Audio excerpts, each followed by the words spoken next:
Oi, a gente vai estudar geometria junto. E antes da gente começar a estudar geometria analítica, eu queria comentar com vocês sobre outras maneiras de se estudar geometria. Existe, por exemplo, a maneira axiomática, que é também chamada de geometria euclidiana, que se utiliza do método dedutivo e que foi desenvolvida por Euclides 300 anos antes de Cristo. Ele escreveu uma coletânea sobre matemática, especialmente geometria, de 9 volumes chamados Os Elementos. Já a geometria descritiva, ela se apoia mais no uso de desenhos para estudar os objetos geométricos. Foi desenvolvida por Gaspar Monge, ele viveu nessa época, e ele se utilizava de projeções, desenhos das projeções dos objetos geométricos sobre a interseção, sobre dois planos que se intersectavam de forma ortogonal, chamado épura. Então, se eu tenho aqui uma seção de cone, um chapéuzinho de festa, a projeção desse objeto geométrico nesse plano daqui mais vai se parecer com um triângulo.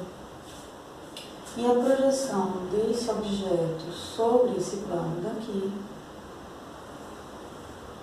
será uma circunferência. Então, a partir do estudo das projeções nos planos da épura, a gente já tem uma ideia do objeto seção de cone por conta aqui do círculo e do triângulo, das visões laterais. Já a geometria analítica, que é a que a gente vai estudar, também usa o que a gente chama de método cartesiano. Quem desenvolveu foi René Descartes, e se utiliza principalmente da álgebra, porque ela associa a cada objeto geométrico equações. Então, se aqui especialmente a gente vai trabalhar com o método dedutivo, aqui com os desenhos, aqui especialmente a gente vai trabalhar com a álgebra, tanto a álgebra elementar quanto a álgebra vetorial. A primeira coisa que a gente precisa pensar é que uma grandeza vetorial e uma grandeza escalar são em essência diferentes. As grandezas escalares, elas são bem definidas quando a gente conhece um número e a unidade de medida que foi usada para conhecer aquele número. Por exemplo, se eu disser para vocês que eu tenho massa de 5 quilogramas, a gente sabe do que está sendo falado. Se eu disser 20 metros, a gente está falando de comprimento. E se eu falar 20 metros quadrados, eu estou falando de área. Então, uma grandeza escalar ela fica bem definida por uma quantidade e como essa quantidade foi medida, que unidade de medida padrão eu usei. Já as grandezas vetoriais, elas precisam de mais do que isso para que elas fiquem bem definidas. Vamos pensar, por exemplo, numa força de 5 newtons. Se eu estiver aplicando uma força de 5 newtons no quadro, empurrando aqui o quadro com o piloto, é diferente de eu aplicar a força de 5 newtons aqui com o piloto na minha mão. Porque, embora eu esteja falando de uma mesma intensidade, 5, e a unidade de medida que eu estou usando é newtons, eu estou aplicando essa força numa direção aqui horizontal e aqui eu estou aplicando numa direção vertical. E mesmo que a gente estivesse falando de uma mesma direção, uma força de 5 newtons na direção vertical, ela poderia estar sendo aplicada na minha mão, o sentido é de cima para baixo, ou ela poderia estar sendo aplicada aqui no meu apagador e o sentido é de baixo para cima. Então, a grandeza vetorial ela só fica bem definida quando eu sei a intensidade, a direção e o sentido.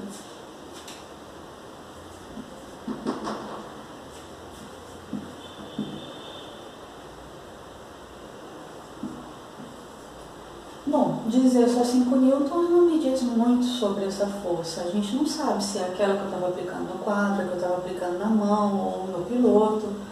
Mas para eu poder indicar que a intensidade é essa, mas eu sei também a direção e o sentido dela, a gente vai usar uma flecha. Porque uma flecha, ela vai me dar também a direção e o sentido. Então, para falar que aquela força que eu estava aplicando na minha mão, de cima para baixo, de maneira vertical, eu vou desenhar essa flechinha aqui, ok? Outro exemplo de grandeza vetorial, velocidade. 20 metros por segundo. Se eu jogo um objeto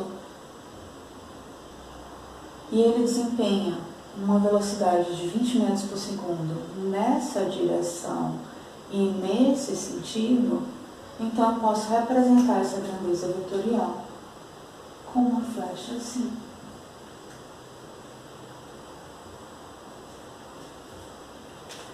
Bom, então, recapitulando, grandezas escalares ficam bem definidas com uma quantidade e as grandezas vetoriais precisam dessa quantidade, também chamada de intensidade do módulo, da direção e do sentido, para que elas fiquem bem caracterizadas, para que se possa compreender de que grandeza a gente está falando.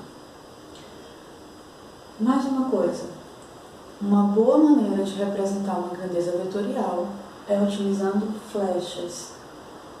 E a gente vai falar disso agora, porque flecha é um nome coloquial do que a gente chamaria de segmento orientado na matemática. Flechas que têm a mesma direção, o mesmo sentido e o mesmo comprimento, elas representam a mesma grandeza vetorial. Como assim, Jalila? Se eu estou aqui com um objeto, uma maçã, que está caindo numa certa...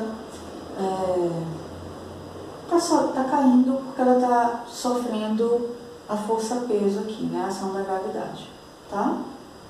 Eu posso representar aqui a força-peso dela, mas eu posso representar aqui a força-peso dela. Essa outra flecha tem o mesmo comprimento que a primeira, tem a mesma direção e tem o mesmo sentido. Então, elas podem apresentar a mesma força-peso. Outra coisa importante, se não é a maçã que está sofrendo aqui a força-peso de 3 newtons, vamos dizer assim, mas é uma bolinha de gude que também está caindo com a força-peso de 5 newtons. A flecha não muda porque não é a maçã, porque é a mesma força de 5 newtons que está agindo. São corpos diferentes que estavam sofrendo a mesma força. O que eu quero com isso dizer? Com a primeira fala é que não importa onde eu represento a grandeza vetorial, a posição da flecha, não importa. O que caracteriza a grandeza vetorial é a intensidade, direção e sentido, não a posição dela. E por outro lado, não importa o corpo que está sofrendo ela. Os efeitos vão ser diferentes se eu aplicar a mesma força em corpos diferentes? Sim, mas a força não deixa de ser a mesma se ela tem a mesma intensidade, a mesma direção e o mesmo sentido. A gente está falando que uma flecha ela representa bem uma grandeza vetorial. Mas do ponto de vista matemático, o que é uma flecha mesmo? Uma flecha é um segmento geométrico ao qual se deu uma orientação.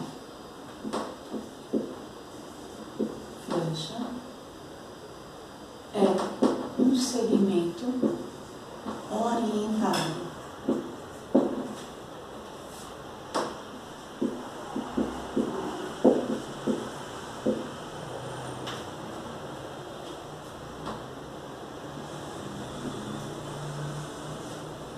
O que é um segmento orientado?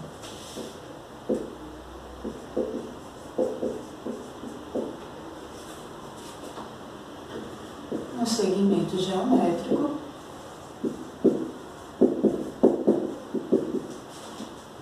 acrescido de orientação.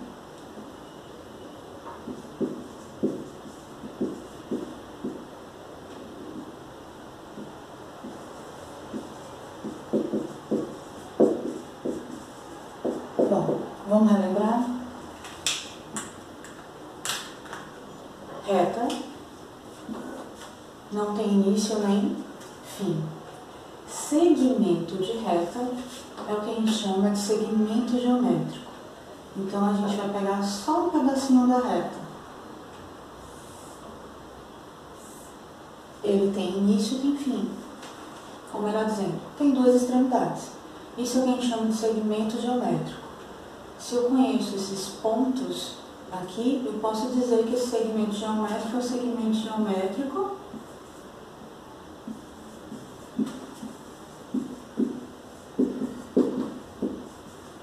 AB. Antes eu tinha uma reta que passava pelos pontos AB. Mas eu quero acrescentar a esse segmento geométrico uma orientação. Eu quero acrescentar a essa direção um sentido. É de A para B ou de B para A? Se for de A para B, eu vou colocar aqui essa pontinha de flecha para indicar que esse é o sentido que eu tomo nessa direção. Então, é do ponto A para o ponto B. Daí o segmento orientado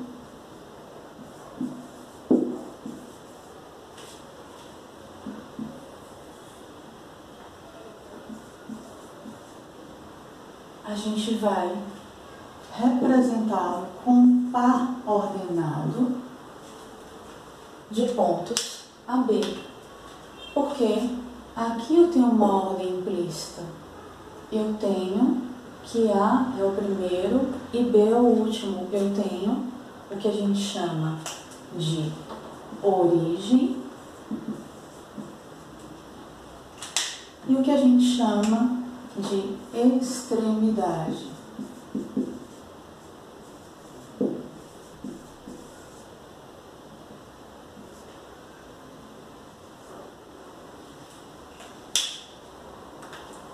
Sendo assim, se eu tomasse outro segmento geométrico orientado com o mesmo segmento geométrico suporte AB, eu estou mantendo o segmento geométrico, mas quero mudar a orientação. Então agora eu quero de B para A.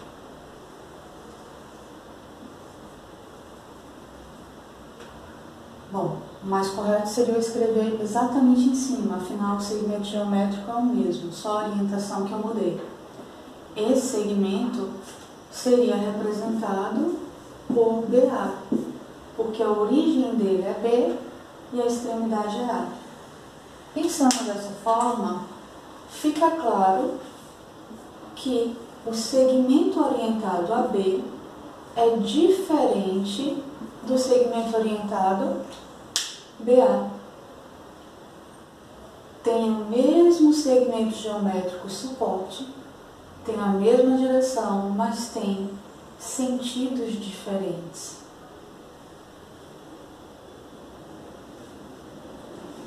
Uma outra coisa importante da gente falar é que a gente pode ter um segmento orientado que começa e termina no mesmo ponto. É o segmento orientado nulo. O segmento orientado nulo é dado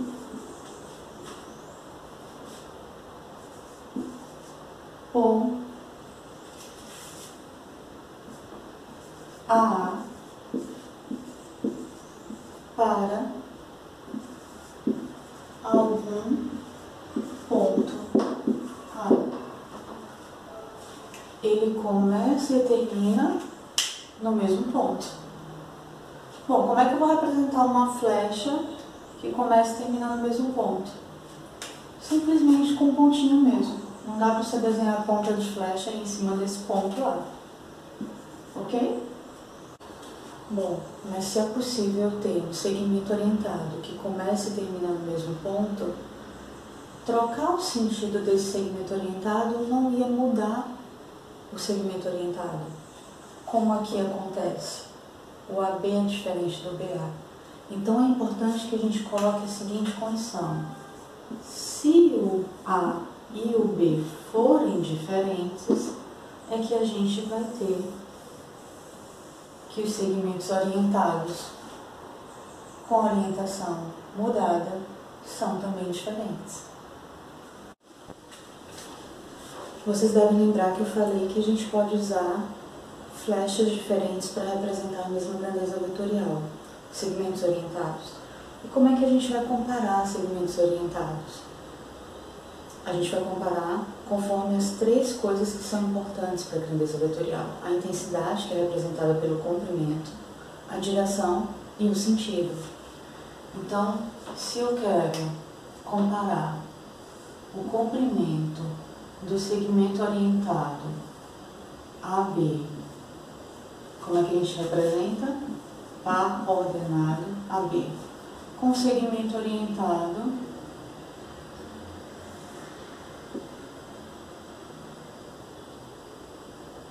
CD. Então,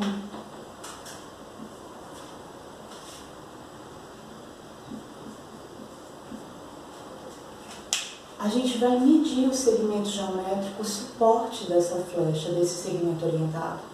E se essa medida de comprimento é igual à medida de comprimento do meu outro segmento, então eu posso dizer que eles têm o mesmo comprimento. Observe que o segmento orientado tem a mais que o segmento geométrico é só o sentido, a pontinha da flecha, quem é a origem, quem é a extremidade. O comprimento faz parte do segmento geométrico. Então, esses dois segmentos orientados têm o mesmo comprimento. Uma vez que eles são segmentos orientados não nulos, então eles têm direção. Imagina que eu tenho um segmento orientado aqui. Ele tem uma direção, uma inclinação aqui para cima, eu tenho uma direção aqui vertical, né? Inclusive nessa direção vertical eu tenho um sentido para baixo, mas poderia ter o sentido para cima. Como é que eu sei dizer que essas direções não são a mesma? A gente pensa na reta suporte desse segmento orientado. Qual a reta suporte do segmento geométrico que eu usei para criar o segmento orientado? Essa reta aqui e essa outra reta aqui, suportes do AB e do CD, elas são paralelas. Se essas retas são paralelas, então eu posso dizer que os segmentos orientados AB e CD têm a mesma direção. Ok, esses segmentos aqui têm o mesmo comprimento, né? Módulo, intensidade, tem o mesmo comprimento.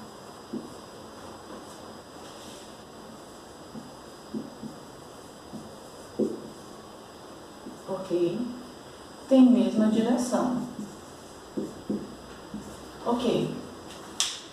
Uma vez que eles têm a mesma direção, eu vou avaliar se eles têm o mesmo sentido. Se eles têm o mesmo sentido, eu posso dizer então que esses segmentos orientados servem para descrever a mesma grandeza vetorial. Um detalhe importante: a gente compara a direção de dois segmentos orientados se eles são não nulos, porque imagina um segmento orientado que começa e termina no mesmo ponto, né?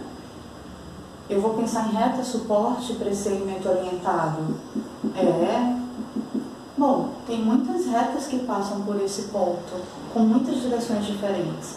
Então, para avaliar se o CD e o E têm a mesma direção, a gente não teria uma reta suporte aqui única para comparar com a reta suporte daqui, se era paralela. Mas a gente diz que o segmento orientado nulo, aquele que começa e termina no mesmo ponto, ele sempre tem direção paralela a qualquer outro segmento orientado. Então, esse é um caso particular importante. A gente vai olhar retas e suportes paralelas para ver a direção, se os dois segmentos são não nulos. Eu posso colocar aqui um outro segmento, ele não tem o mesmo comprimento desse, mas ele tem a mesma direção desse. Também não tem mesmo sentido, dá para perceber, né? Mas matematicamente, como é que a gente fala de sentido uma vez que os segmentos orientados já têm a mesma direção, já são paralelos?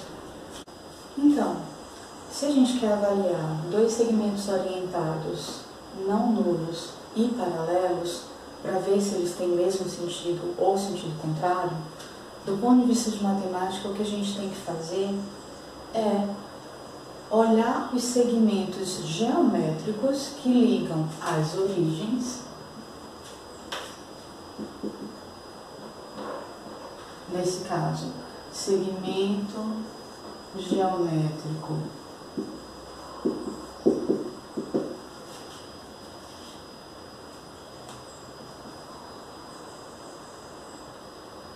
AC, e olhar o segmento geométrico que liga as extremidades.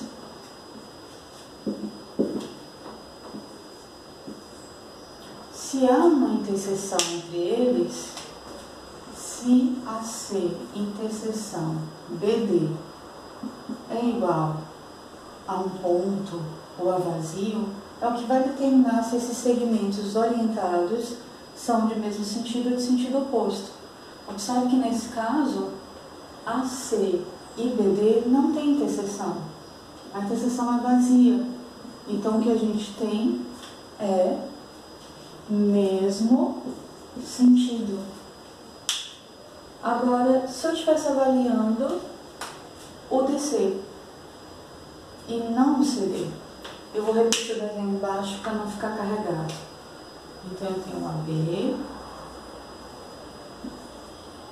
Eu vou colocar aqui o DC. DC. Paralelos, não nulos, eu posso avaliar o sentido. Se eu ligo as origens, quem são as origens agora, já que meus segmentos são AB e DC? As origens são A e D. E quem são as extremidades? B e C. Opa, mas aí nesse caso, os segmentos geométricos têm uma interseção. Eu tenho que o AD, interseção com o BC, é diferente de vazio, tem um ponto lá. Então, eu digo que esses segmentos orientados têm sentido contrário. Ok? Mas, para esses casos aqui, ficou fácil de perceber porque os dois segmentos orientados, eles estão em retas suportes diferentes. E se eu estiver na mesma reta suporte? Pode ser que haja interseção mesmo eles sendo de mesmo sentido, e aí não funcionaria. Bom, quando eles estão na mesma reta suporte, o que a gente precisa é de um segmento orientado auxiliar que tenha a mesma direção e sentido que o primeiro, que eu estou avaliando, e esse segmento auxiliar eu vou comparar com o segundo. Se ele for de mesmo sentido que o segundo, então é porque O primeiro era de mesmo sentido que o auxiliar, e o auxiliar de mesmo sentido que o segundo, então o primeiro e o segundo têm mesmo sentido. Eu vou colocar desenhos aqui para facilitar. E caso contrário, sentido contrário. Então,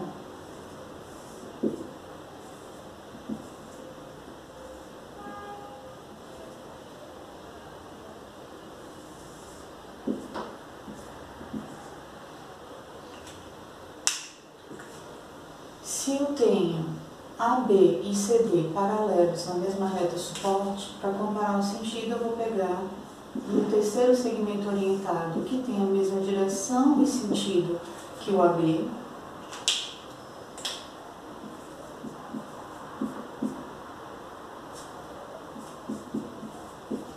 Eu vou pegar um F, mesma direção e sentido, mas em retas suportes diferentes.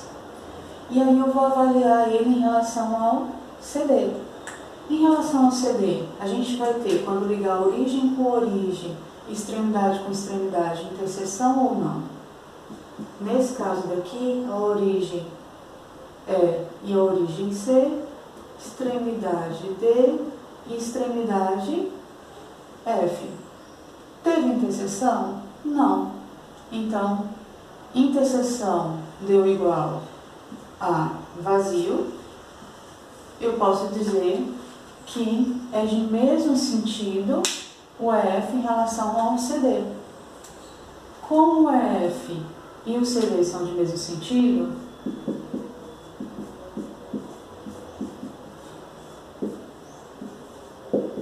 implica que o AB e o CD também são de mesmo sentido. Já que eu estou nessa outra situação aqui embaixo, e de propósito eu vou colocar o desenho sem que estejam um por cima do outro.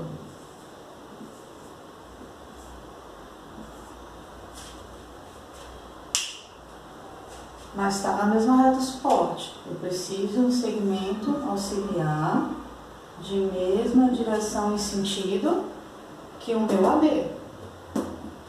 E aí eu vou avaliar origem com origem, extremidade com extremidade. Opa, teve interseção? Se o AF e o CD tem sentido contrário, mas o EF tinha o mesmo sentido que o AB, então é porque o AB e o CD têm sentido contrário. Ok? Então é isso. Já que a gente sabe comparar se um segmento orientado ele tem mesmo comprimento e mesma direção de outro segmento orientado, através do segmento geométrico dele. E sabemos comparar agora também o sentido, se é o mesmo. Então a gente pode relacionar os segmentos orientados. Então agora a gente pode comparar segmentos orientados pela relação de equipolência. O que é a relação de equipolência? É uma maneira de você relacionar dois segmentos orientados, considerando o seguinte: um segmento orientado e outro são ditos equipolentes se são ambos nulos ou se nenhum sendo nulo tem as mesmas três características: comprimento, direção e sentido. E o símbolo que a gente usa para dizer que esses dois segmentos orientados se relacionam dessa forma, têm as mesmas três informações, é esse tiozinho aqui. Isso é importante para a gente porque segmentos orientados equipolentes servem para representar o mesmo vetor. Então, vamos pensar aqui alguns exemplos. Eu tenho um segmento orientado aqui, eu tenho outro segmento orientado aqui, eles têm mesma direção, têm mesmo sentido, mas não têm mesmo comprimento, então eles não são equipolentes. Já esse outro segmento orientado aqui, ele tem o mesmo comprimento que esse, mesma direção, mas não tem o mesmo sentido, também não é equivalente a esse primeiro. Esse outro aqui não é equivalente a nenhum dos que a gente desenhou até agora, porque embora ele tenha o mesmo comprimento que esse, ele tem direção diferente, e uma vez que tem direção diferente eu já não vou nem avaliar o sentido. Mas esse segmento orientado aqui, ele é equivalente a esse segmento orientado aqui. Eu posso dizer então que esse AB e esse CD são equivalentes. E eu posso usar esse símbolo, ok? Já esse aqui tem a mesma direção que o azulzinho, tem o mesmo comprimento que ele, mas tem sentido oposto. Então eu também não digo que eles são equivalentes.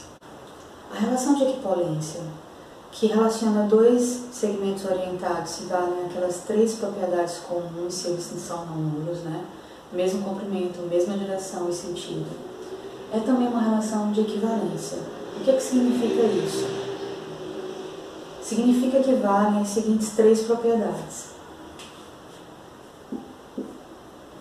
Um segmento orientado sempre se relaciona com ele mesmo, pela relação de equivalência. Por quê? Mesmo comprimento, mesma direção, mesmo sentido. É o que a gente chama de propriedade reflexiva. Também deve valer a propriedade simétrica, que diz que se um segmento AB se relaciona com o segmento CD, eu também tenho que o segmento CD se relaciona com o segmento AB. Então, propriedade simétrica.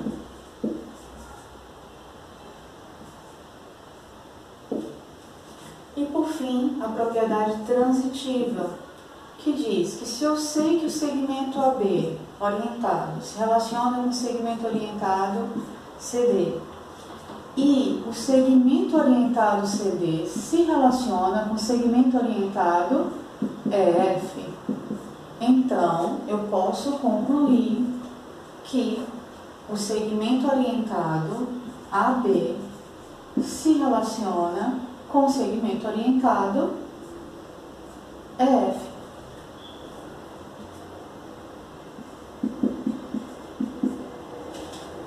Propriedade transitiva.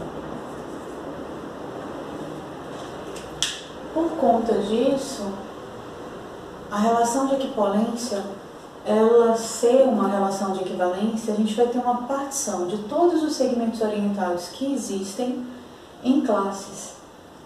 E a gente sabe que a relação de equivalência, quando ela faz isso com um conjunto de elementos, ela está fazendo com que o todo seja dividido em subconjuntos, cuja interseção é vazia, ou seja, são subconjuntos disjuntos, e todo elemento do conjunto original pertence a alguma classe dessa, mas apenas a uma classe. Então, é uma partição em conjuntos disjuntos cuja união dá o todo. Então, é compreensível que se eu tenho que AB é um segmento orientado com o mesmo comprimento, direção e sentido que CD, eu posso mesmo dizer de CD em relação a B. E em relação à propriedade transitiva, se eu tenho um segmento orientado AB, que tem mesmo comprimento, direção e sentido que um segmento orientado CD, e esse CD tem mesmo comprimento, direção e sentido que um segmento orientado EF, então o EF e o AB também vão ter o mesmo comprimento, direção e sentido, portanto são equivalentes. Essa é a propriedade transitiva. Deixa eu fazer uma pergunta para você.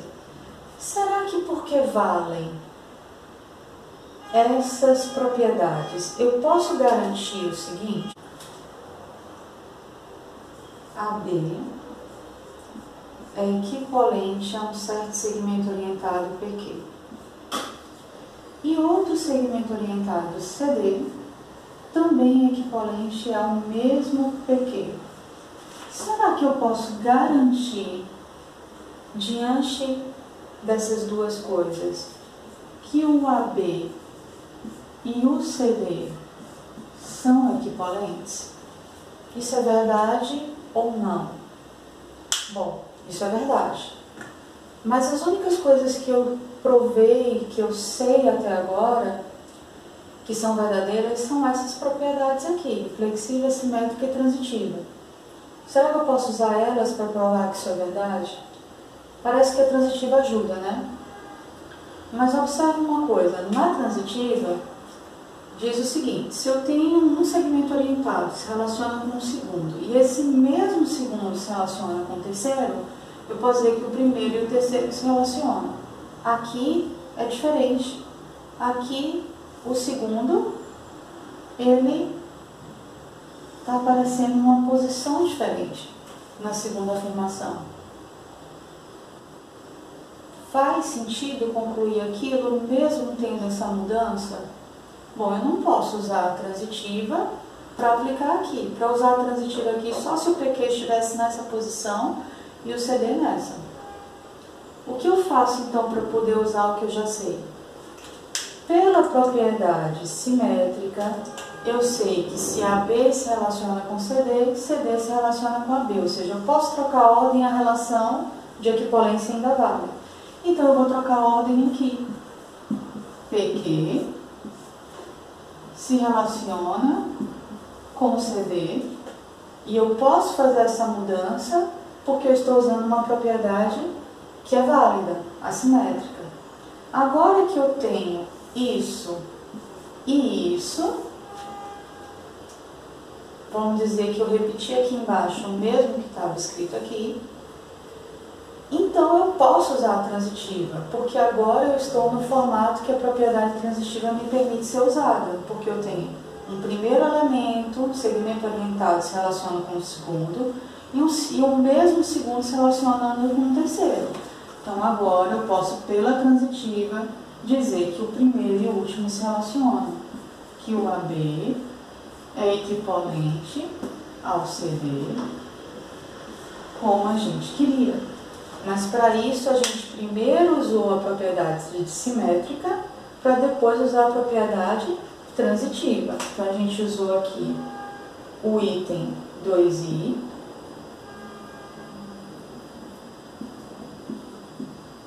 e a gente usou aqui o 3i. Você pode pensar, não, bobagem é aquela última afirmação que a gente fez. Não é. Existem relações entre elementos em que vale a reflexiva e a transitiva e não vale aquela conclusão que a gente estava tentando provar. Por exemplo, eu posso relacionar os números pertencentes aos naturais pela relação de menor ou igual. Então eu vou ter assim um elemento A, um elemento B, um é menor ou igual que o outro. Se é verdade, essa relação pode ser escrita. Então, pensando nos números naturais, ok? A gente pode dizer que vale a propriedade reflexiva. Eu posso dizer que qualquer número A ele é menor ou igual que A para todo A pertencente ao conjunto dos naturais. Vale sempre? O elemento sempre se relaciona por ele mesmo pela relação de menor ou igual? Sim, verdade. Então, a reflexiva está valendo. Já eu posso dizer assim, que se o número A é menor ou igual que B, eu posso concluir que B também é menor ou igual que A? Não, né? Um exemplo disso, a simétrica está falhando. Um exemplo disso seria 5 é menor ou igual que 7, mas 7 não é menor ou igual que 5. Ok? Agora, será que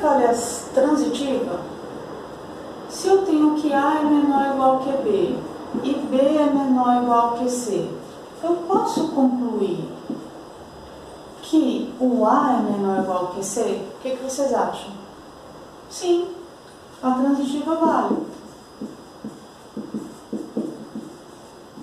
Bom, pelo visto, menor ou igual aplicado aos elementos dos números naturais não é uma relação de equivalência, porque só vale a reflexiva e a transitiva, mas a simétrica não vale. Como a simétrica não vale, eu não posso dizer que seja uma relação de equivalência. Bom, mas se vale a transitiva, será que não vale aquela que a gente estava tentando provar? Vamos colocar no formato que estava lá? Eu tinha um elemento menor ou igual que um segundo e um terceiro menor ou igual que aquele mesmo segundo. E a gente estava tentando provar que, então eu poderia dizer que o primeiro desse lado e o primeiro desse se relacionavam. E a relação aqui é menor ou igual. Será que isso é verdade? Eu vou dar um exemplo para você perceber que não. Olha só. Eu tenho que 7 é menor ou igual que 10. E eu tenho também que 5 é menor ou igual que 10. Eu posso concluir que 7 é menor ou igual que 5? Falso, né? Isso não vai acontecer. E por que que mesmo valendo a transitiva não valeu essa, que tem um em comum nos dois, mas não na ordem da transitiva? Porque não vale a simétrica. E se não vale a simétrica, eu não posso trocar a ordem aqui. E aí a gente não tem a validade conseguida, ok? Essa proposição ela é muito importante.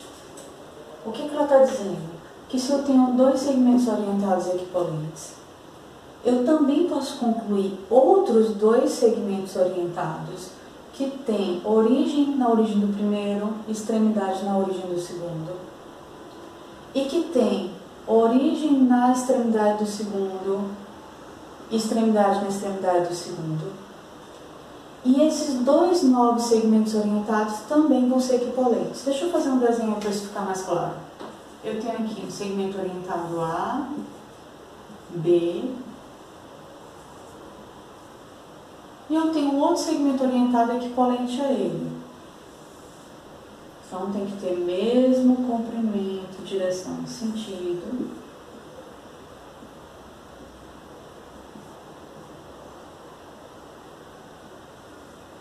CB. Ok. E aí, essa relação a gente está vendo acontecer. A pergunta é, será que o AC, segmento orientado que tem origem em A e extremidade em C, também vai ser equivalente ao segmento orientado BD, que tem origem em B, extremidade em C? Sim, é verdade. Eles vão ter a mesma direção, vão ter o mesmo comprimento e o mesmo sentido. Isso que eu fiz, esse desenho, é uma prova? Não, não é uma prova. Sobre esse desenho, a gente pode dizer as afirmações que valeriam para qualquer situação em que os segmentos orientados estivessem em retas suportes diferentes. E a gente dá uma prova para essa situação. A prova em que eles estariam na mesma reta suporte, sendo equivalentes, seria mais trabalhosa. Mas vamos conversar no caso em que eles estão em reta suporte diferente e o desenho é só um auxiliar. Por que que uma vez que o AB e o CD são equivalentes, eu posso garantir isso aqui? Primeiro, que se AB e CD são equivalentes, eles têm o mesmo comprimento e têm a mesma direção. Então, eu tenho 4 pontos marcados no meu espaço e, por eles terem o mesmo sentido aqui, eu sei que se eu ligar a origem desse com a origem desse, a extremidade desse com a extremidade desse, por pontilhado aqui, eu ia ter que a interseção era vazia, como a gente observou aqui quando eu passei o dedo, tá? Mas acontece que quando eu pego origem com origem aqui, eu estou pegando o mesmo segmento tracejado. E a extremidade com extremidade, o mesmo segmento tracejado que eu ia pegar para variar o sentido. E se eles têm o mesmo sentido, então esses segmentos não se cruzam. Por que eu estou falando que não se cruzam? Porque a gente poderia estar com dois segmentos paralelos de mesmo comprimento E quando ligasse as origens desse isso, e quando ligasse as extremidades desse isso. E aí eles não iam ser equipolentes porque eles não iam ter a mesma direção, né? Acontece que eles não vão se cruzar com toda certeza, porque esses mesmos segmentos que eu estou pegando aqui para serem suporte do segmento orientado, são os que eu usaria para avaliar que esses dois iniciais têm mesmo sentido e que eles não podem ter interseção. Então, o que eu estou pegando aqui são os outros dois lados do meu paralelogramo. E pela geometria euclidiana, a gente sabe que lados opostos de um quadrilátero, se são paralelos e têm mesmo comprimento, então os outros dois lados opostos também são paralelos e de mesmo comprimento. Então, a gente já tem comprimento e direção. E como é que eu sei que esses dois têm mesmo sentido? Porque se eu for pegar a origem desse com a origem desse, eu ia passar um tracejado de A para B, extremidade desse com extremidade desse, eu ia passar um tracejado de C para D. E não tem como esses dois pedaços tracejados se cruzarem, porque caso contrário, se eles se cruzassem, é porque os dois originais não tinham a mesma direção, não eram paralelos. E são. Então a gente consegue perceber que se esses dois são equipolentes, esses dois são equipolentes também. A prova, para o caso geral, incluindo a situação em que eles estão em mesma reta suporte, ia dar bastante trabalho. Mas essa proposição é muito importante, você precisa guardar ela em sua mente. Vamos pensar em fazer exercícios? Vamos pensar em usar o que a gente já sabe até agora. As três propriedades, né? Reflexiva, simétrica, transitiva, e essa proposição. Então, pensando como um exercício, eu posso mostrar que se o segmento AB é equivalente ao segmento orientado CD, então o segmento orientado BA é equivalente ao segmento orientado DC. Como é que você provaria? Não é usando essa parte de cima, porque esse primeiro elemento aqui, ele não é origem desse com origem desse. Se você olhar direitinho, na verdade, esse primeiro segmento orientado é somente com a troca do sentido desse aqui. Esse daqui também só fez trocar o sentido. Como é que eu argumentaria que isso é verdade? Na resposta do meu exercício. Se esses dois segmentos orientados já têm mesmo comprimento, mesma direção, mesmo sentido, esses dois também vão ter, porque o segmento geométrico do AB é o mesmo segmento geométrico do BA. O comprimento e a direção está garantido igual. Aqui também. Se esses comprimentos e direções são iguais, então os mesmos comprimentos e direção são iguais também. Mas e o sentido? Bom, esse segmento orientado tinha o mesmo sentido desse. Esse tem sentido oposto.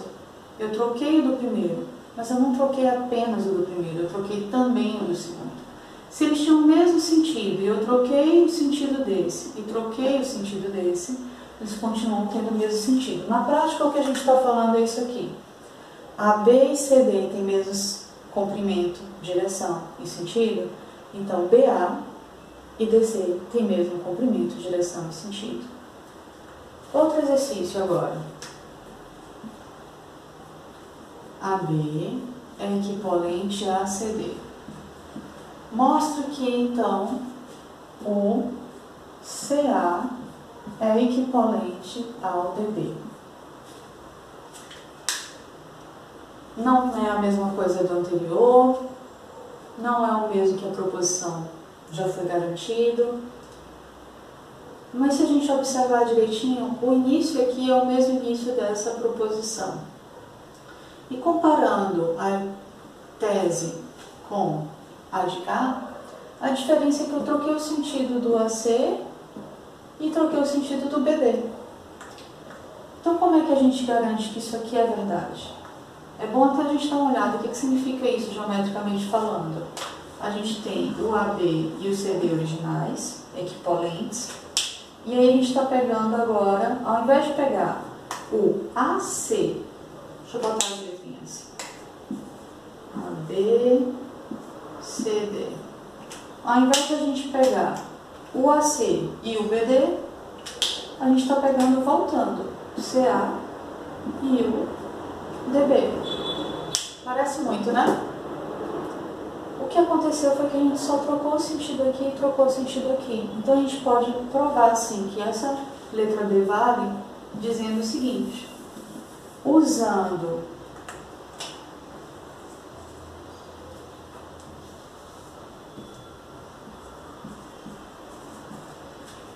a proposição,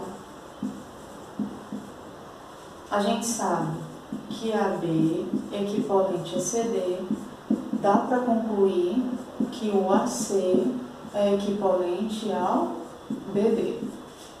Mas dessa situação, eu posso usar a letra A que eu já provei para garantir chegar desse outro lado, porque eu só tenho que trocar o sentido do CA e o sentido do BD ao mesmo tempo.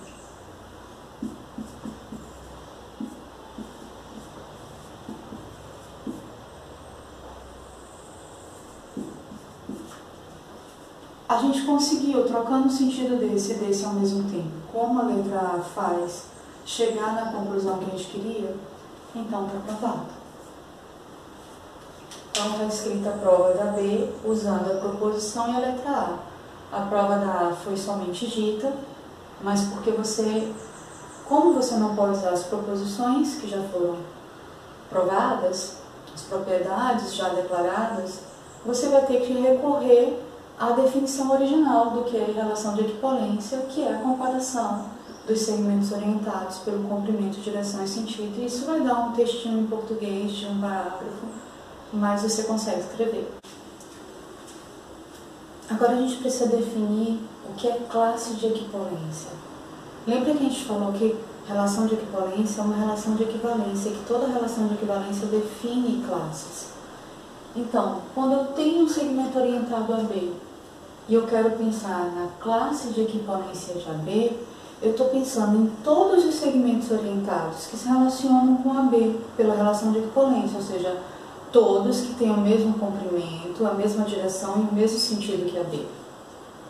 Então, por exemplo, se esse daqui é o meu segmento orientado a B, esse aqui, CD, está na mesma classe de equivalência que ele, esse daqui também, esse aqui também,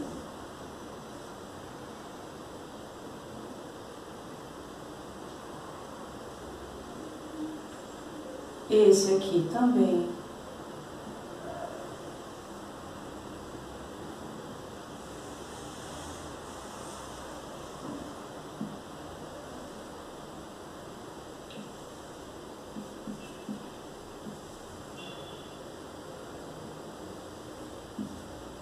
eles estão desenhados um por cima do outro mesmo. Na verdade, se eu quero todos os segmentos orientados que são equivalentes a esse aqui, eu vou ter que pensar nesse. Né? Vamos pensar que a minha flechinha desenhada no quadro tem o mesmo comprimento desse piloto. Então, não é apenas no plano, é no espaço. Já esses outros que eu estou desenhando aqui, ó, não está na mesma classe de equivalência dessas flechinhas em azul.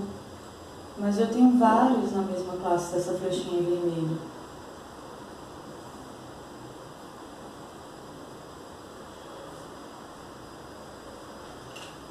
E se eu usar a mesma direção, o mesmo comprimento do azul, mas eu mudar o sentido, opa, não está na mesma classe, porque tem que valer as três condições para estar na mesma classe. Já esse aqui está na mesma classe desse emprestinho também, ok? Então, classe de equivalência é o conjunto de todo segmento orientado que se relaciona entre si. Se eu tenho um segmento orientado desse conjunto que eu conheço, no caso o AB, eu posso dizer que o AB é representante da classe. Mas olha só, se esse cara aqui, AB, é representante da classe, e esse cara aqui, CD, é equivalente ao AB, então CD também é representante da classe.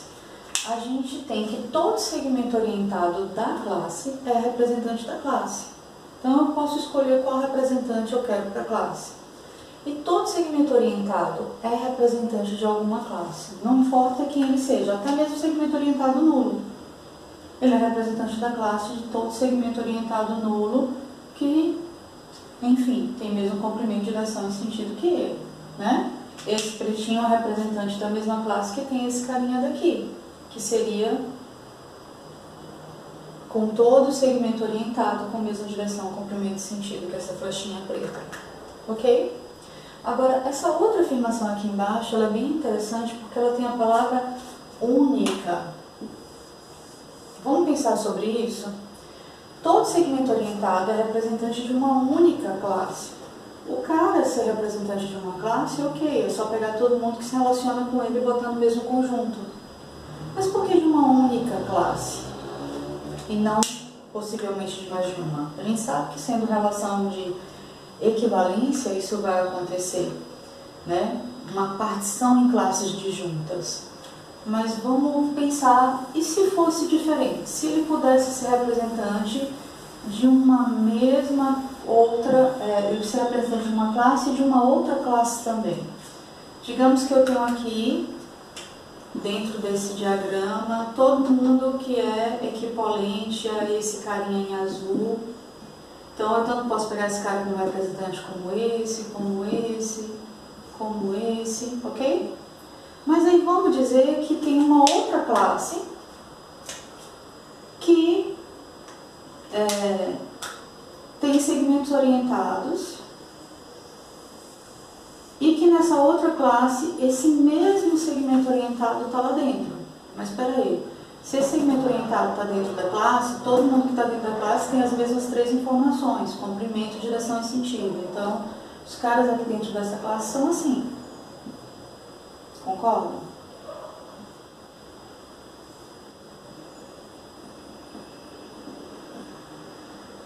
Né?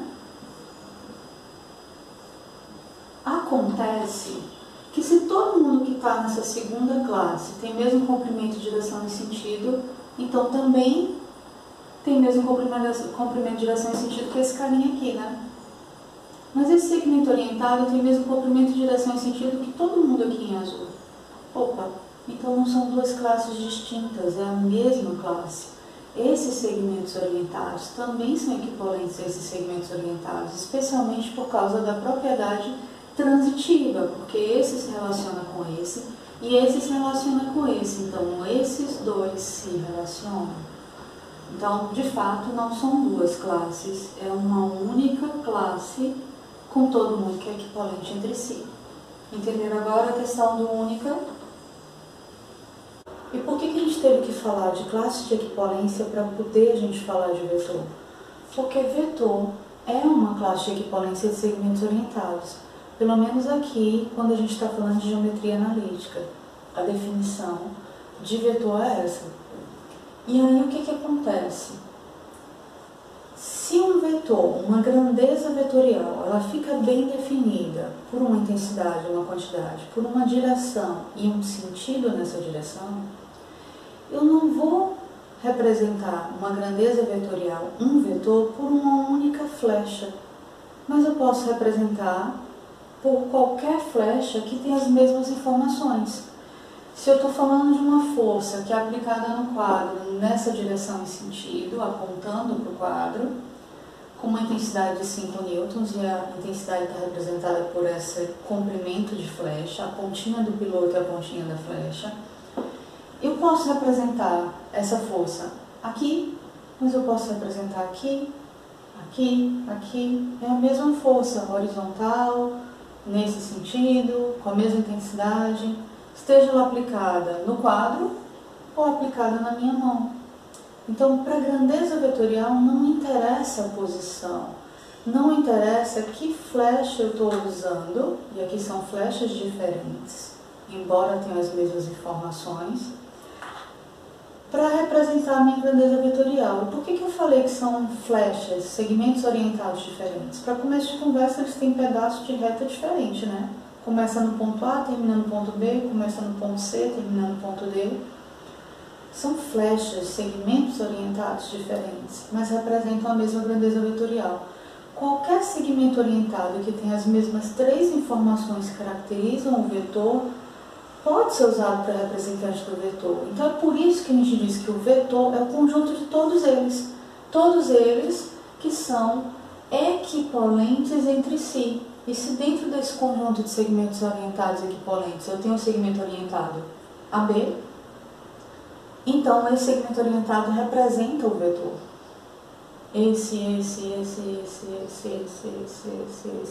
Todos eles representam o mesmo vetor, porque o vetor é o conjunto de todos eles equipolentes entre si. Se segmento orientado é descrito pelo símbolo pá ordenado, origem, extremidade, o vetor, o símbolo é assim, porque não é um segmento só, é aquela classe infinita de segmentos orientados equipolentes.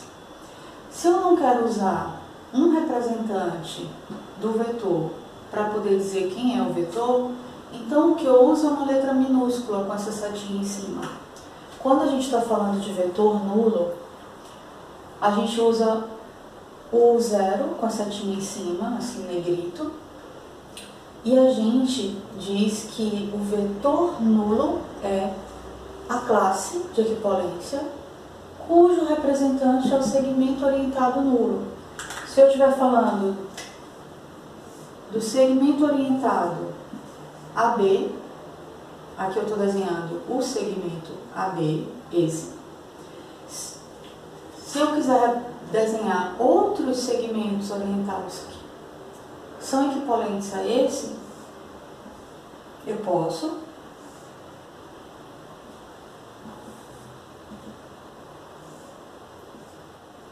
E todos eles pertencem ao mesmo vetor, à mesma classe de equipolência. Eu não consigo desenhar todos os segmentos orientados que pertencem a uma mesma classe. Então eu não consigo desenhar o vetor completamente, eu consigo desenhar um representante ou outro do mesmo vetor.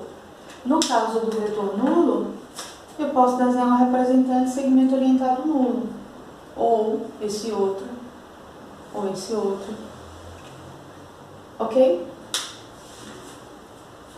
Então, observação importante, não se desenha o vetor, se desenha um representante dele. E eu posso escolher qualquer um para desenhar, porque a posição não importa. Segmento orientado tem posição, vetor não.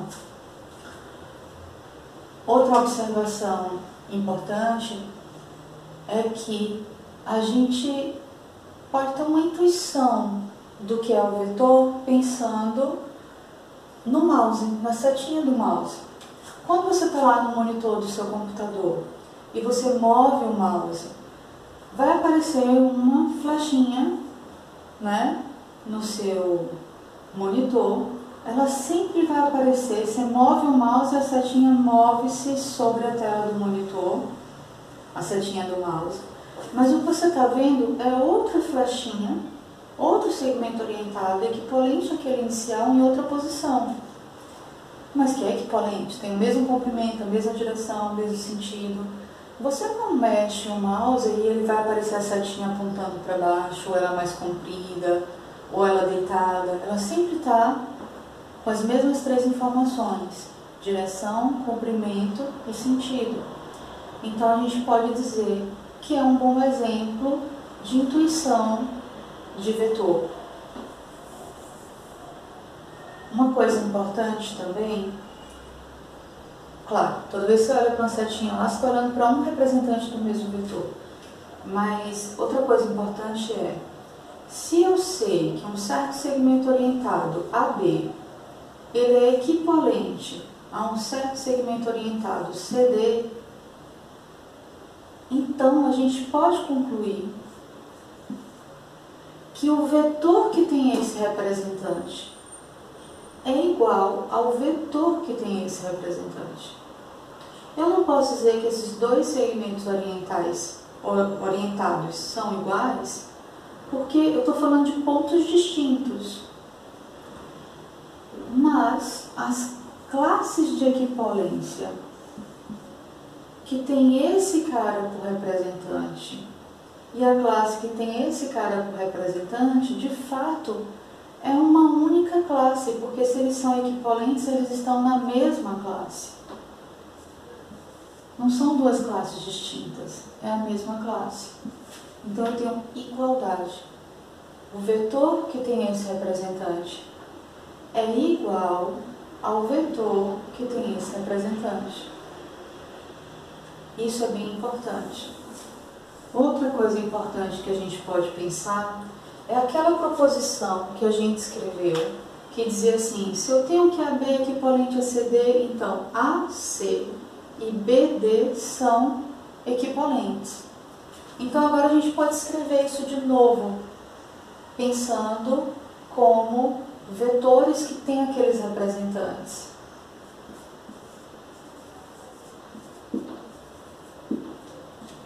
Se esses dois segmentos orientados são equivalentes, a gente sabe que esse vetor é igualzinho a esse vetor, né? As classes, na verdade, são uma mesma classe, não são duas classes diferentes que esse cara e esse representam. Mas lembra que a proposição ia implicar que o segmento orientado que começava em A e terminava em C era equivalente ao que começava em B e terminava em C. Mas se eles são equivalentes, a gente pode dizer que o vetor AC é igual ao vetor BD.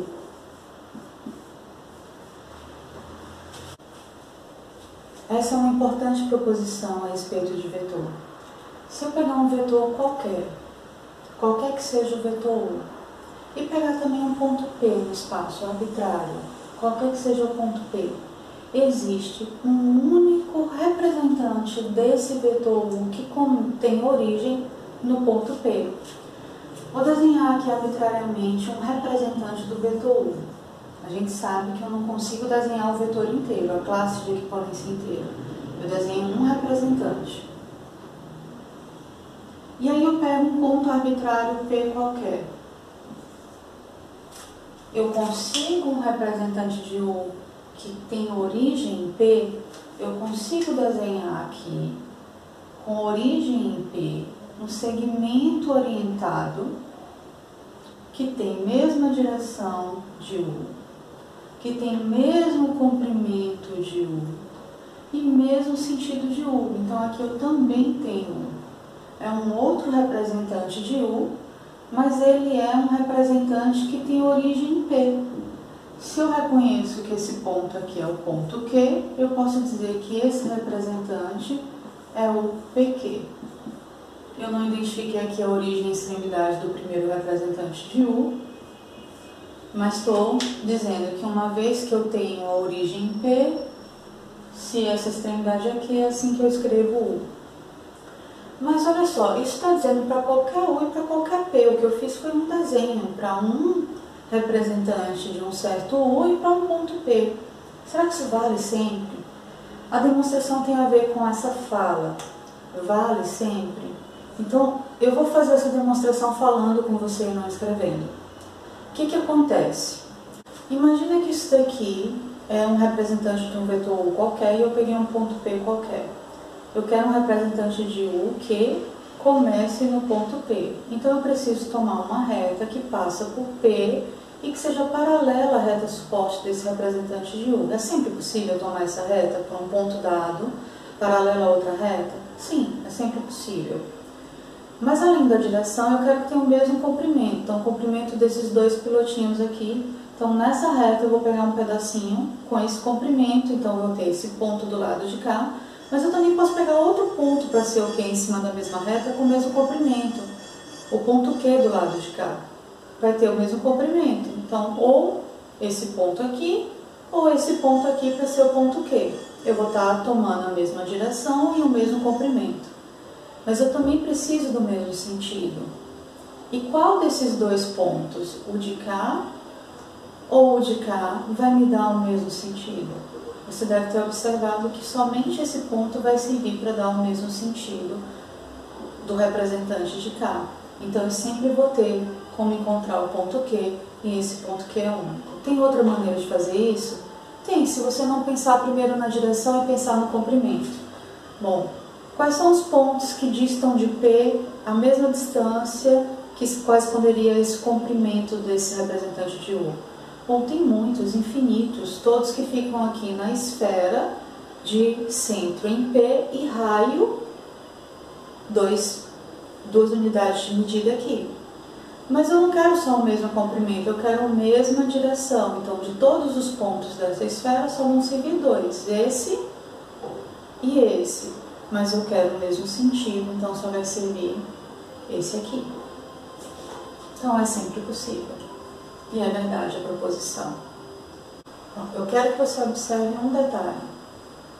Depois disso que a gente fez, só existia um ponto que dava o representante correspondente para o vetor U, começando no ponto P, não foi?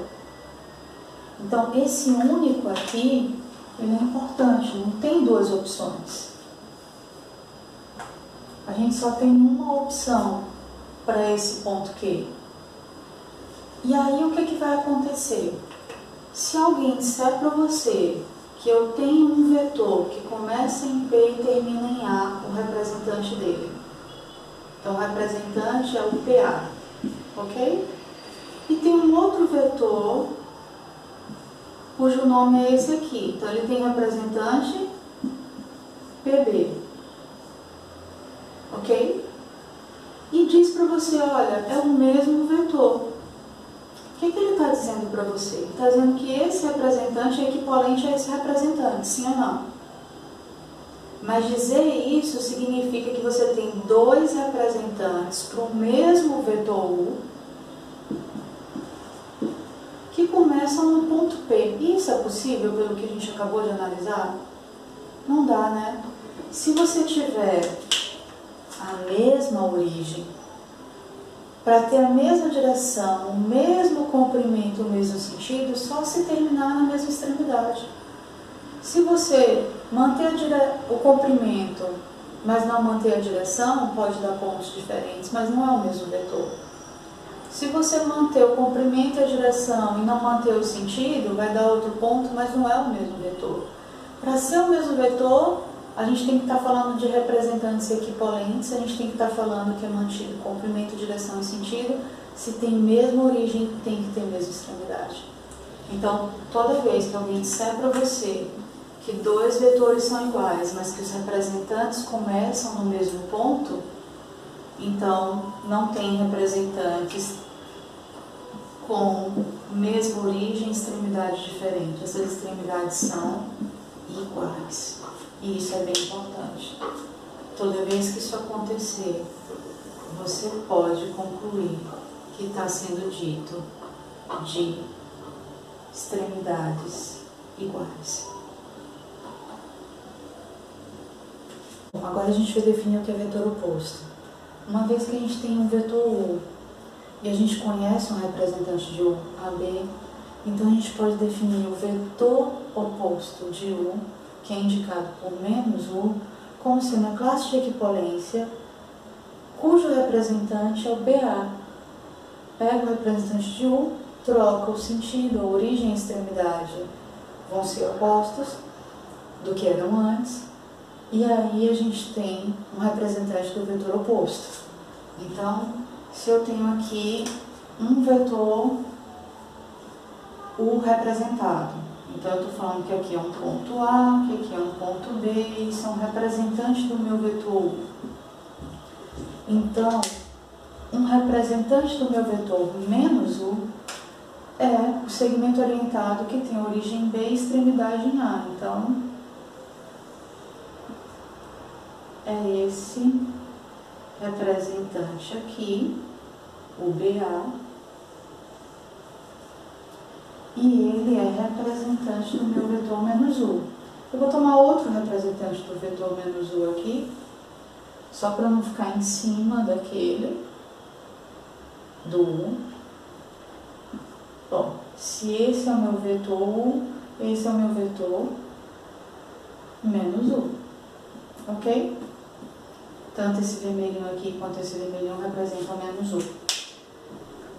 Então, A diferença entre o vetor U e o vetor menos U é que todos aqueles segmentos orientados da classe de equipolência do vetor U, eles aparecem, a gente toma o segmento orientado com orientação oposta para estar na classe do vetor menos U. E aí o que a gente tem, por conta dessa definição, é que se eu estou pensando no vetor AB e eu quero o oposto do vetor AB, então isso só pode ser o vetor BA. Ok? Aqui eu tenho alguns exercícios que eu quero que vocês escrevam a resposta. Por exemplo, mostre que o oposto do oposto de U é o próprio vetor U. Como é que você vai provar isso? Escrever isso? É pensar no seguinte: o representante desse vetor aqui deve ser um representante possível para esse vetor aqui. Mas se eu sei que o vetor U é representado pelo segmento orientado AB, quem é o oposto de AB? É BA. Mas quem é o oposto de BA? É AB, que é o próprio vetor U. Então isso é o que precisa ser escrito como resposta para mostrar essa igualdade. Aqui eu já quero mostrar uma implicação, não uma igualdade. Se essa igualdade é verdade, então essa igualdade é verdade. Quando a gente diz que o vetor U e o menos U são vetores iguais, a gente está dizendo que o representante AB de U é equivalente ao representante BA de menos U. Mas quando é que AB é equivalente a BA? Isso só acontece quando A e B são pontos iguais. Ou seja, o representante do vetor U, AB, é o segmento orientado a A, já que B é igual a A. Mas um vetor que tem por representante AA só pode ser o vetor nulo. Essa terceira letra, ela é bem parecida com algo que a gente fez antes. Eu tenho para todo vetor U e para todo ponto Q que existe, letrinha E, um único, exclamação, ponto P tal que U é representado por PQ. Antes a gente provou numa proposição que dado um vetor U e um ponto P, existia um único representante de U que começava em P. Agora o que eu quero é, dado um vetor U qualquer e um ponto Q qualquer, existe um único ponto P, tal que eu posso tomar um representante de U terminando em Q, e esse ponto P está aqui. Então, é bem parecido com o que a gente fez. Você pode demonstrar daquela maneira que a gente explicou, ou você pode usar o que a gente já sabe. A gente já sabe aquilo, aquela proposição, eu sei que tem sempre um representante que começa num ponto dado. Para qualquer vetor que existe, eu sempre posso tomar um representante dele começando num ponto dado. E aqui eu quero terminando num ponto dado. Então eu posso usar que aquilo é verdade e usar o que eu sei sobre o vetor oposto para eu não precisar provar etapa por etapa pelo comprimento, direção e sentido. Então façam esses exercícios, por favor. Bom, a gente já sabe o que é vetor, já sabe o que é vetor oposto, o que é vetor nulo, e a gente precisa falar sobre comparação de vetores. Por quê? A gente sabe comparar segmentos orientados, que é um segmento geométrico com orientação, mas quando a gente está falando de vetores, a gente pensa no representante do vetor e a gente sabe que o vetor mesmo é a classe de equipolência de todo um segmento orientado que tem a mesma direção, comprimento e sentido que aquele representante que eu estava olhando. E como é que eu vou comparar então dois vetores? Se esse vetor daqui e esse vetor, se eles têm o mesmo comprimento, né? Bom, mas esse assim, já eu não estou olhando para o vetor, estou olhando para os representantes dos vetores, é verdade. Você não está olhando para a classe inteira que esse daqui representa e para a classe inteira que esse daqui representa. Você está olhando só para os representantes. Pois é, a gente para comparar o comprimento de um vetor representado aqui com o comprimento de outro vetor, a gente vai olhar para um representante do vetor U, vai olhar para um representante do vetor V e vai olhar, bom, esse segmento orientado que representa U tem o mesmo comprimento que esse segmento orientado que representa V? Sim. Então, o vetor U e o vetor V, que é representado o vetor U e o vetor V, que é representado por esses segmentos, eles têm o mesmo comprimento. Então, o comprimento de um vetor não é o número de segmentos orientados que está lá dentro da classe de equipolência, mesmo porque é um número infinito. É o comprimento de um representante. E se eu quero saber se dois vetores, U e V, eles têm a mesma direção? De novo, eu vou olhar para um representante e vou olhar para o representante do outro vetor. Esse representante de U, esse representante de V, bom, esses segmentos orientados não são paralelos, as retas suportes não são paralelas. Então, nem os representantes são paralelos, nem os vetores, né, são paralelos, ok? Mas uma vez que eu tenha vetores paralelos, a gente escreve assim: U é paralelo a V se seus representantes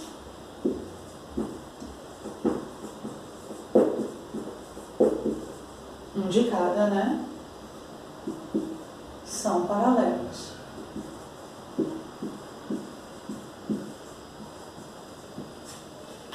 Uma vez que eles são paralelos, eles podem ter o mesmo sentido.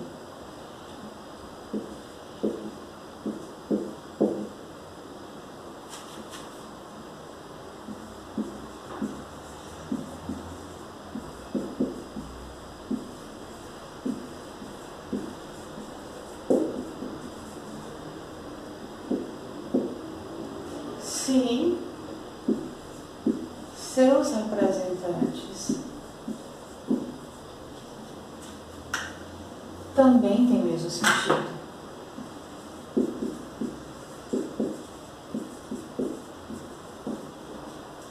Se os representantes não têm o mesmo sentido, os vetores não têm o mesmo sentido. Nós só falamos de sentido uma vez que já sejam paralelos.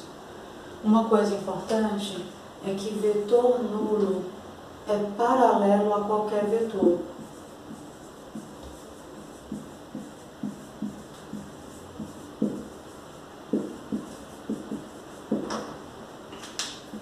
Bom, quando a gente usa esse símbolo, a gente está falando que eles são paralelos, de mesma direção, né?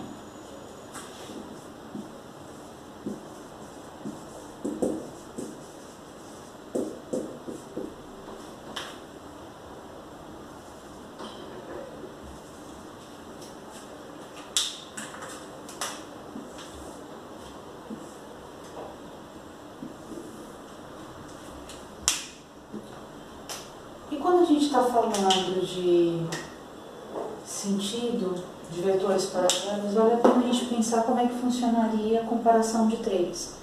Eu vou usar um piloto azul para o vetor U, vermelho para V e preto para W, tá? Então acompanha comigo.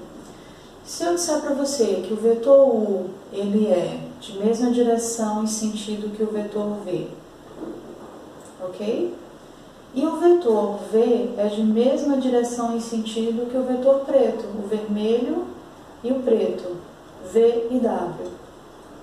Então, o que eu posso dizer de U e de W é que U e W têm mesma direção e sentido.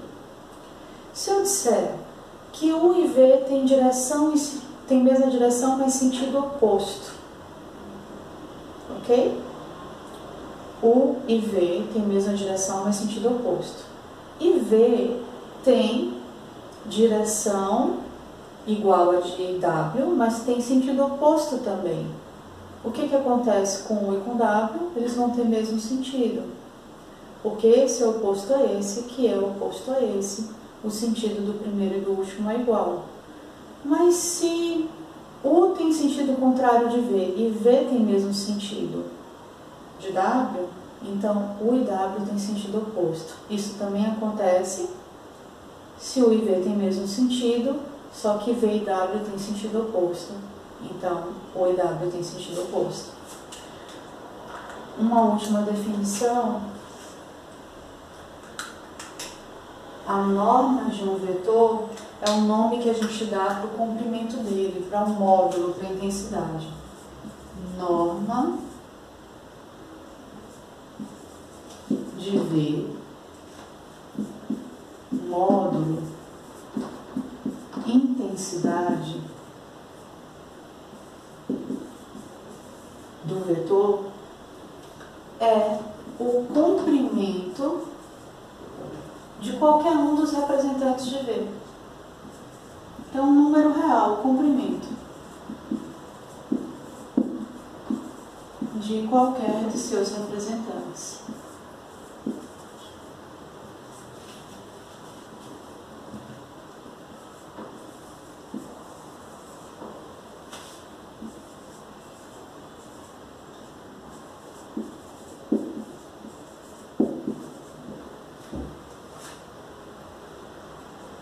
E qual é o símbolo da norma?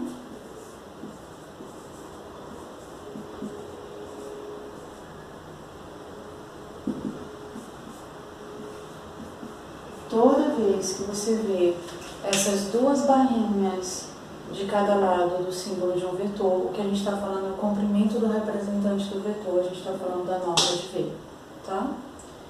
E aí, não confundir e usar uma barrinha só. Quando a gente está falando de grandeza escalar, o módulo da grandeza escalar, que é considerar o número sem aquele símbolo de negativo ou positivo, considerando o valor absoluto, é uma barrinha só de cada lado. Mas quando a gente fala de norma de vetor, módulo de vetor, aí são duas barrinhas de cada lado. E é importante que você use a notação específica para cada coisa, porque você auxilia o seu cérebro a lembrar daquilo que você está falando.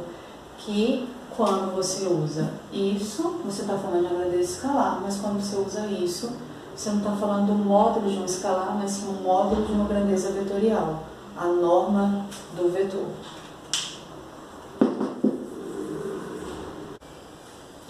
Agora falta pouco para a gente encerrar. Quando um vetor ele tem norma 1, ou seja, o comprimento de um dos seus representantes é 1, todos eles têm comprimento 1, então a gente diz que o vetor é um vetor unitário.